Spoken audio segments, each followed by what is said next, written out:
En los estudios de Panamericana Televisión con el abogado penalista Cristian Salas para hablar de esta interrogante que nos hacemos prácticamente a diario. ¿Qué está pasando en el sistema judicial? ¿Por qué capturan a delincuentes y a las 24 horas están en las calles? ¿Hay un vacío legal? Es lo que queremos saber. Cristian, muy buenas tardes, gracias por estar con nosotros. Buenas tardes, gracias por la gentil invitación y gustoso responder todas las consultas legales. Partamos por ello. ¿Hay vacíos legales hoy? Siendo técnicos, la respuesta es no. El problema no está en la ley. Tenemos una de las legislaciones más completas en materia penal y procesal penal que le permiten a las autoridades responder frente a la criminalidad. ¿Dónde está el problema? Que la criminalidad está rebasando al Estado. Es decir, la cantidad de delitos, la cantidad de sujetos que están incurriendo conductas delictivas sobrepasan al Estado. Y lo estamos viendo en este reportaje. El mismo alcalde reconoce y dice, en el Perú hay más serenos que policías. ¿Y quién está facultado para detener? La policía. ¿Quién está equipado con armamento? La policía. Y el sereno no. Mínimamente, como dice el alcalde, mínimamente tenemos que dotar a los serenos de sistemas de protección, no de agresión, sino de protección, como es un chaleco antibalas. Y que ha dado efectos positivos. Pero en términos jurídicos y legales, para centrarnos en eso, porque aquí siempre nos cuestionábamos, maldito Cris, este delincuente que fue abatido, que mató a un sereno, que ha matado a policías. Fue capturado con 20 celulares en el año 2020 y además con 2 armas de fuego. Y una fiscal lo dejó en libertad. Y es ahí cuando uno se pregunta cuáles son los elementos, el criterio de cada uno de los fiscales para considerar que una persona con estos antecedentes no es peligrosa. Pueden ocurrir varias cosas y cada caso es diferente. No es bueno generalizarlo. ¿Por qué? Porque vamos a partir de algo. La legislación penal está pensada con 2 grandes objetivos. El primer gran objetivo de la ley penal es luchar contra el crimen, procesar a una persona y sancionarla si ha cometido un delito. Pero el otro objetivo de la legislación penal es tener cuidado con ese sujeto porque puede ser inocente. Y esto va en consonancia con la Constitución, porque la Constitución... Pero una persona con 2 armas de fuego puede ser inocente. Ahí vamos a llegar. La Constitución parte de que todos somos presuntos inocentes, no presuntos culpables. ¿Qué pasa si a un sujeto se le encuentra con 2 armas? El fiscal tiene que hacer un análisis con la policía. Primero, ¿las armas son legales? ¿Tiene permiso o no tiene permiso? Si tiene permiso, no hay problema. Si no tiene, ahí viene la otra pregunta. ¿Esas armas están operativas o no? Pueden ser armas que no funcionen. No es típica la conducta de tenencia ilegal de armas. Mira, o sea, no sería típica. ¿Qué pasa si sí funcionan? ¿Han sido utilizadas? ¿Han sido empleadas en algún hecho que justifique un robo, un intento de robo, un asalto? Y es ahí donde se tiene que ver los antecedentes. ¿Qué pasa si nunca se denunció? Por más que el sujeto haya utilizado el arma, nunca se denunció ese hecho. La fiscal no va a adivinar ni va a suponer. Pero si hay una cámara de seguridad que sí demuestra lo que pasó, me imagino que debe ser un elemento de convicción. Así es, ese es un dato adicional. Exactamente. Me gustaría recordar exactamente cuál fue la fiscal en torno al caso de maldito Cris, que estuvo prófugo y libre de la justicia por cerca de 2 años. Fue capturado en el 2020 con 16 celulares, un arma de fuego y 20 municiones. Esta fue su presentación. Horas después, la fiscal María Peña no encontró indicios suficientes y lo dejó en libertad. De allí empezaría una retahíla de eventos criminales de este apodado FIFO.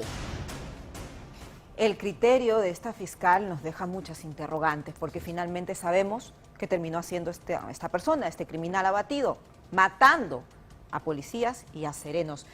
¿Qué le parece el criterio, esta consideración de encontrar una gran cantidad de celulares, armas de fuego, caserinas y dejarlo libre? En este caso, sin duda, que esa decisión va a tener que ser materia de una investigación en el órgano de control interno. Y es ahí donde la fiscal tendrá que explicar. ¿Por qué? Porque hay muchas posibilidades. Primera posibilidad, la que nosotros estamos planteando. 20 celulares sin factura, presuntamente robados, que han sido objeto de delitos anteriores. Armas ilegales sin permiso, que de pronto han sido utilizadas para el crimen.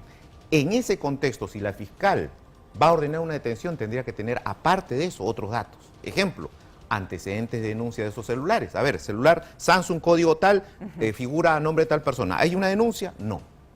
¿Qué pasa si no hay denuncias de eso? ¿Qué pasa si los agraviados nunca denunciaron, peor aún, nunca describieron las características del sujeto atacante? Y de oficio no puede actuar si tiene una cámara de seguridad evidenciando lo peligroso que era este sujeto. Es que ahí aparece el otro dato, que ese dato ya genera sospecha, que es la cámara de seguridad. Una cámara de seguridad que evidencia que ese sujeto está sustrayendo ese celular en un robo.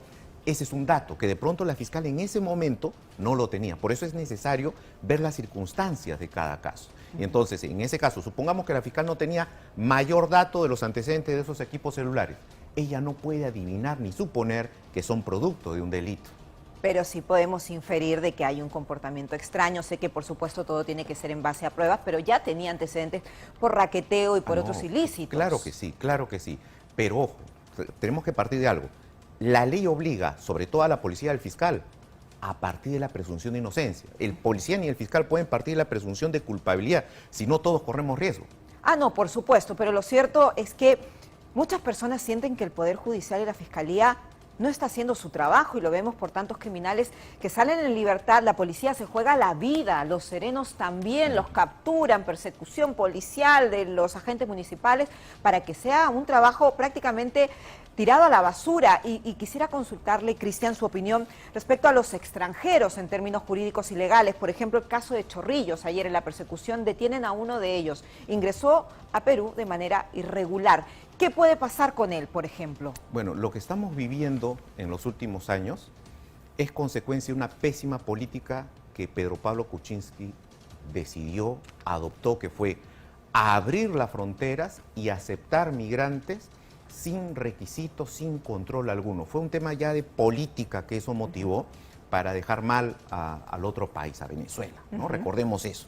Entonces, aquí entraron un conjunto de ciudadanos extranjeros, algunos legales y otros ilegales. El gran problema que hoy tenemos es que la criminalidad que ya padecíamos en nuestro propio territorio con delincuentes nacionales se ha exacerbado con la llegada de extranjeros ilegales. ¿Qué hacer? ¿Qué pasa si un delincuente, si un ciudadano venezolano incurre un delito en el Perú?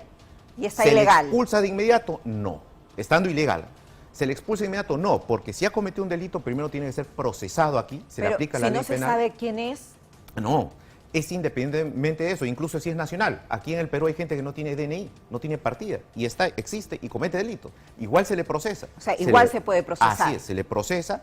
Si es que se le condena, cumple su pena aquí y terminada la condena, se le expulsa. Ese es el procedimiento. Ahora quisiera ver una gráfica que hemos preparado donde queremos entender por qué delincuentes con delitos probados, testigos, todos los elementos de convicción no purgan cárcel. ¿Cuáles pueden ser los conceptos o tal vez las impresiones que tenemos nosotros? No sé usted, Cristian, si me puede confirmar esto. Cárceles hacinadas, delitos menores, delincuentes extranjeros. ¿Qué pasa? ¿Cuál, digamos, pueden ser los conceptos para que los fiscales no pidan que estos sujetos no purguen cárcel? Hay varios criterios. Hay que diferenciar acá dos situaciones. Cárcel durante el proceso y cárcel en ejecución de sentencia. Son dos cosas diferentes. En el Perú, las cifras son contrarias a esto. Es decir, nuestras cárceles están hacinadas. Los procesos penales en su mayoría, por delitos graves, tienen a los sujetos con medidas de prisión preventiva. Por eso se debate tanto la prisión preventiva. Entonces, ¿cuál sería la solución? ¿Meter más gente presa, construir más cárceles? ¿O la solución es más a largo plazo y es evitar la comisión de los delitos? Ese es un gran problema y en nuestro país, lamentablemente, esta segunda opción no se trata. Se aborda lo primero, que es, a ver, ley penal, vamos a aumentar penas. Ley penal, creemos más delitos. Ejemplo claro para que la sociedad lo entienda. Feminicidio. Antes era homicidio. Ahora, homicidio contra mujer, nuevo delito, feminicidio. Penas graves siguen ocurriendo y con más intensidad. Entonces, lo que quisiéramos que se entienda, porque hay que aprovechar este espacio para hacer docencia y comunicación, es que el manoseo de la ley penal, aumentando penas o criminalizando conductas, no nos soluciona esto. El problema de raíz. Preguntémonos, presupuesto para Fiscalía, Policía, Poder Judicial. ¿Lo tenemos disponible? No, siempre es un presupuesto reducido. Y la policía se queja de eso. Cristian, eso es a largo plazo, Sí. hoy por hoy. ¿Cómo damos una solución para que usted, yo, cualquier persona, adulto mayor, un niño, pueda caminar por las calles y no se encuentre con un delincuente armado que le pueda disparar y una bala perdida le pueda llegar, porque eso es una realidad, eso está pasando. Y yo quiero entender y quiero incidir en eso. ¿Cuáles son los elementos? ¿Cuál es el paso a paso? La policía captura a este sujeto, llega a la fiscal, hay que pasar las pruebas. ¿En qué consiste? Porque no entiendo lo que está ocurriendo. Perfecto. Hoy, si queremos soluciones inmediatas, el tema pasa por lo presupuestal y la capacitación. Son dos cosas hoy urgentes. Presupuestal, ¿por qué? Más policías, más fiscales, más jueces. Especializados, ¿por qué? Porque sus decisiones justamente tienen que ser acordes al derecho penal. Entonces, ¿qué pasa si un policía detiene mal? Ejemplo, detiene a ese sujeto que está corriendo y en el piso empieza a patearlo. El policía, estamos viendo imágenes, ¿ah? Sí, claro, eso es. Empieza a patearlo. ¿Qué va a pasar con esa acta de detención? Un abogado va a plantear la nulidad de esa diligencia. Nula la diligencia, el sujeto se va. ¿Culpa de quién? ¿Del sujeto que está en el piso siendo golpeado o del policía que empezó a patearlo en el piso? O sea, los protocolos tienen que ser cuidadosos. Se le tiene que leer sus derechos, se le tiene que garantizar un abogado. Es lo que la ley establece. Entonces, por eso, hoy queremos darle solución, presupuesto y capacitación. Incluso el Poder Judicial hoy ha puesto en marcha unidades de flagrancia. Las tenemos ya implementándose. Son necesarias, sí, porque hay casos de flagrancia donde opera el proceso inmediato. Inmediatamente se le detiene, se le investiga en un lapso de 24 a 48 horas, se consiguen los elementos probatorios suficientes, se presenta inmediatamente la acusación, se le está juzgando y condenando en 48 horas. En el caso de Chorrillos, vimos cuando estos delincuentes lanzan un arma de fuego, ahí la tenemos. La lanzan porque entendemos que las penas o las acusaciones pueden ser mucho más graves si los encuentran con este tipo de elementos. Ahora, que lance el arma de fuego, lo exime de responsabilidades. ¿Qué acciones, qué peritajes se pueden realizar para determinar que efectivamente la persona detenida era quien portaba esta arma de fuego, esta pistola? En la experiencia criminalística, penal, ya la policía está capacitada también para esto. Es usual que un asaltante al momento de robar y huir tire las cosas, lo que roba, por los techos, tire el arma lejos, a la vereda, a un descampado, se cambie de ropa mientras está corriendo, ya, etcétera.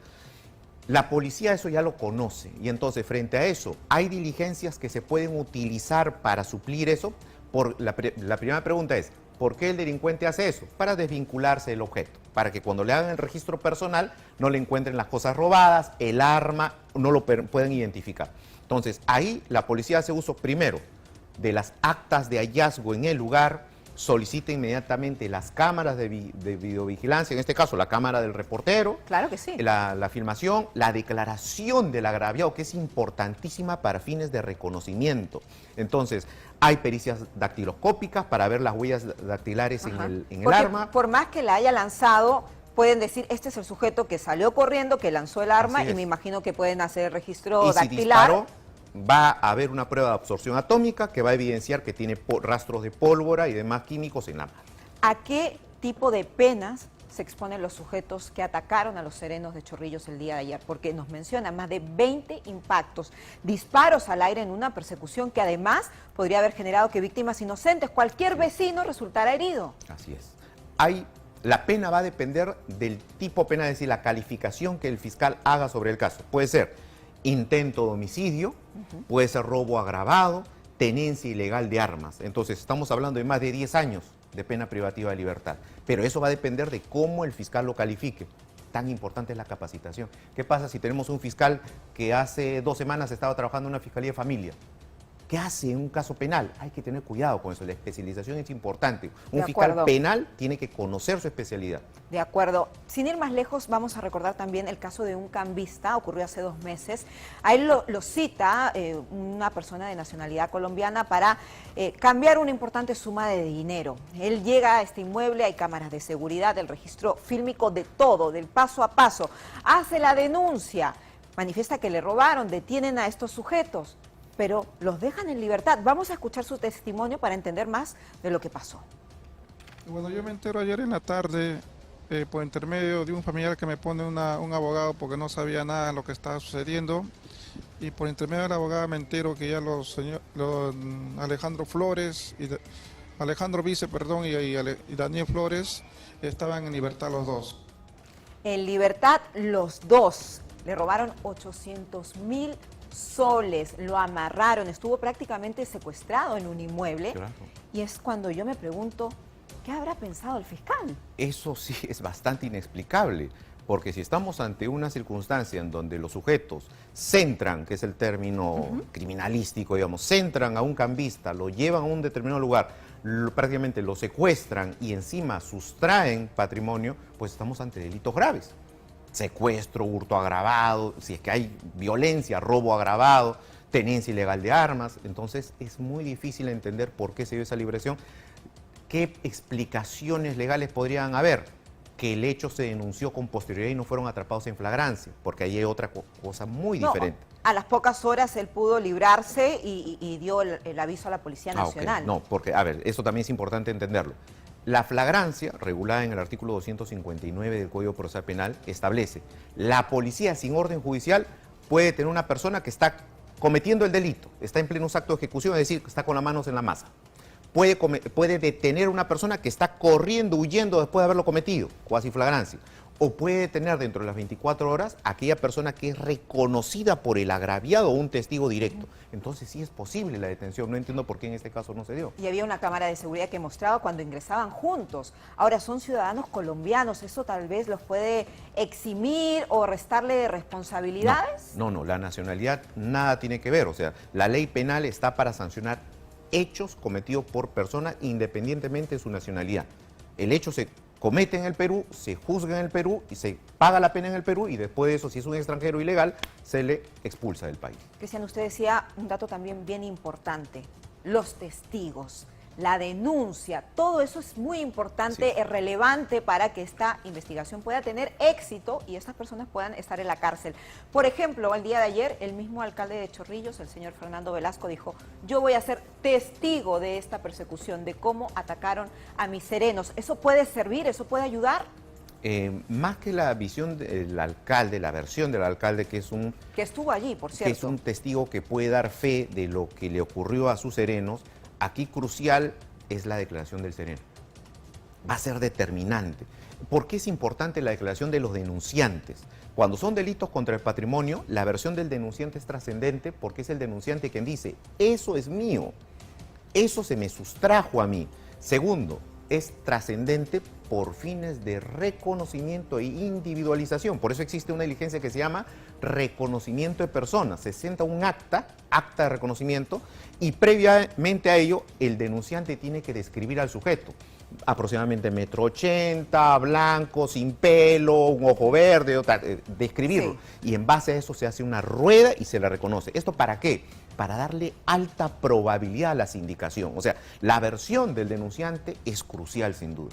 Importante para que el proceso siga y se tomen las acciones necesarias. Y también para garantizar que no se sindique a cualquier persona ligeramente, porque puede ser un inocente el que está bajo sospecha. Por supuesto, pero aquí hay cámaras de seguridad, el registro de Panamericana Televisión, los agraviados, los vecinos que también vieron absolutamente todo. Y quiero también diferenciar cuando hablamos de un delito menor, un delito por el cual se debe purgar cárcel. ¿Cuál es la diferencia? Sí, es por la afectación al bien jurídico tutelado, por el nivel de amenaza o atentado contra ese derecho protegido, y por la pena también que el Código Penal establece. Entonces, cuando son delitos que no superan 4 años de pena privativa de libertad, significa que no va a haber una prisión efectiva y son considerados delitos de bagatela. Ojo, no significa delitos insignificantes, son delitos que deben ser sancionados, pero su pena no es alta. ¿Cómo cuáles? Ejemplo, lesiones simples, leves. Hurto simple, sin armas, sin más de 2 personas, hurto simple. ¿Ya? Ejemplo, estamos en una oficina, está tu cartera puesta en una silla, alguien viene, mete la mano, saca tu celular y se va. Ese es un hurto simple. ¿Y el raqueteo puede ser considerado hurto simple? El raqueteo, en tanto obviamente no exista una lesión, no exista un arma de fuego. Ojo con eso. Una cosa es que te arranchen y otra cosa es que te apunten con un arma. Es otra cosa totalmente distinta. Una cosa es que vaya un solo sujeto y vayan 2 en una moto. Agrava la situación, ¿sí? Entonces, en esos casos hay pena efectiva y no debiera el sujeto estar libre. No debiera, porque, por ejemplo, entonces, este caso, ahí vemos cómo corre uno de los delincuentes que participó en esta persecución en Chorrillos está claramente identificado. Sabemos quién es por sus características físicas y por la implicancia tras ver también las cámaras de seguridad. Ahí es importante el tema del plazo, porque ya está reconocido, incluso el alcalde nos dice, ya está identificado Sí. por nombre. La policía tiene 24 horas para ubicarlo. ¿Qué pasa si pasan las 24 horas y no lo ubica? Ya la policía a la hora 25 no lo va a poder detener. ¿Qué necesita hacer la fiscalía? Inmediatamente ir al juez y solicitar la detención preliminar. Cristian, en su experiencia como abogado penalista, ¿qué está fallando entonces?